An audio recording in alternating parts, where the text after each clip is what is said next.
Another month has gone by, and now we've got all the details of what has happened in the month of July. We are going to actually see what those two rate hikes have actually resulted in and how it affected the real estate market. If you are new to the channel, be sure to pause the videos in certain sections where you find that the data is very important for you. To determine what a fair price is, you really need to be on top of your figures, along with your real estate agent. Without further ado, let's take a look at what has happened in the city of Newmarket, East Gwillimbury, Barrie, and Aurora. 1, 2, 3, 4.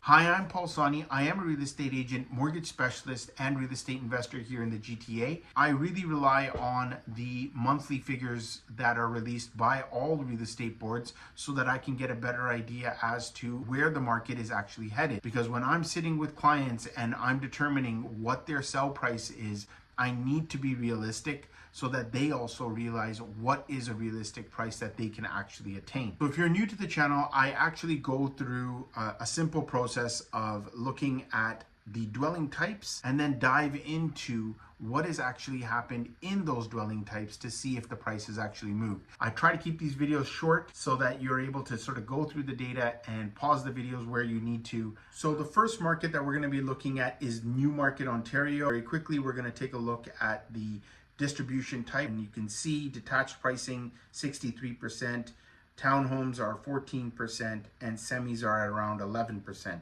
So we will actually focus on these three dwelling types as they cover the majority of the dwelling types in this area, and it should give us an idea of which markets did get affected. If we look over here, we're going to see that amongst all property types, the median price in Newmarket is 1.130, and last month we were at 1.165. So there has been about a $35,000 decrease. Let's see where this decrease actually took place. When we look at detached pricing, the median price is 1.215, and last month's prices were actually at 1.325. That's a decrease of almost 9%. The market has actually declined quite steeply in the detached market segment. Semi-detached homes now are at 876,000. Median price was actually 999,000. And townhomes, the median price was 988,000. Last month was 999. So really, the major decrease that actually affected all of Newmarket was the detached segment. So moving on to East Gwillimbury, which neighbors the town of Newmarket, you will be able to see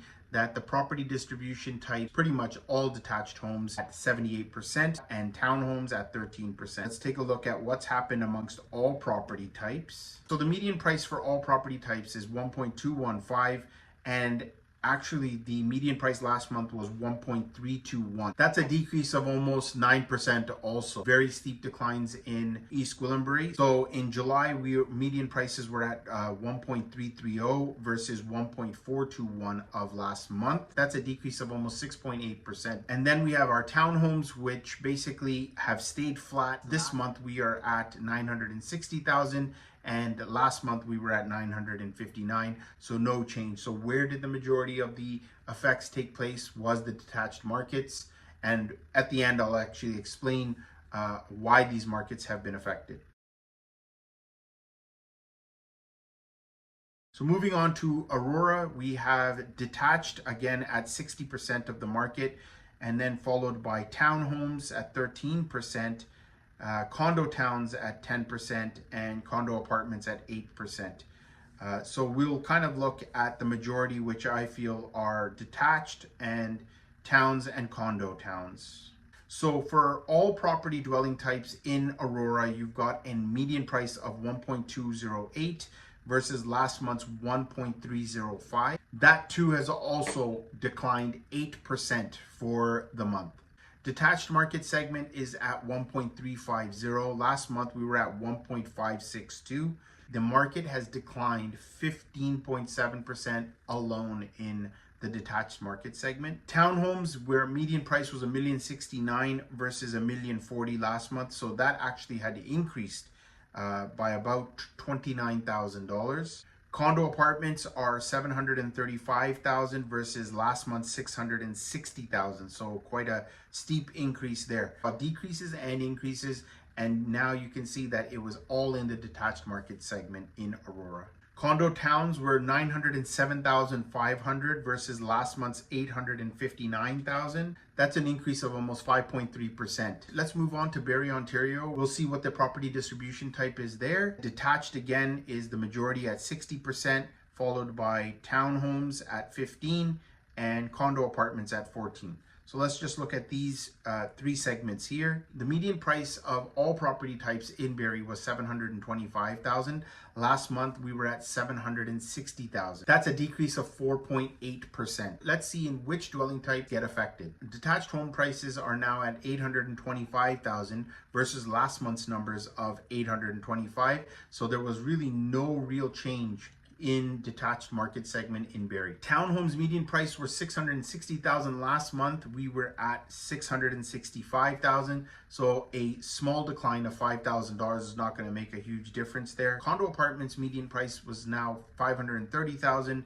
Last month we were at $525,000, so an increase of $5,000 there. So this is pretty much the first major decline we've had all year long. So if you've seen any of my previous videos through my market reports, you will actually see that the market was really on fire from January all the way to June. Now there were some segments in there that did go down, but not by much. These last two rate hikes that were imposed by the Bank of Canada has really been the icing on the cake. And qualifying for mortgages were already difficult during the abrupt rate hikes that we did have. And now we're actually seeing that qualifying for a mortgage and what people can actually afford has gone down significantly. And hence, the prices are going to go down because those people who want to sell, you are stuck with buyers who do not necessarily have the capacity to purchase those homes, and hence the prices have come down. I feel that prices will be still going up once we determine where interest rates are headed, which is surely to come down. They cannot necessarily stay here, but I don't think they're also going to be going down to 1.5%. It's important that you actually use this data to help make the decisions that you want to take when it comes to buying or selling. So this particular decrease it shows great signs for a buyer who wants to take advantage of these prices, and then sellers need to decide how they can potentially time this market. If you have any other questions regarding real estate or mortgages, be sure to book a call via my Calendly link. The information is in the bio below, and I'd be more than happy to assist.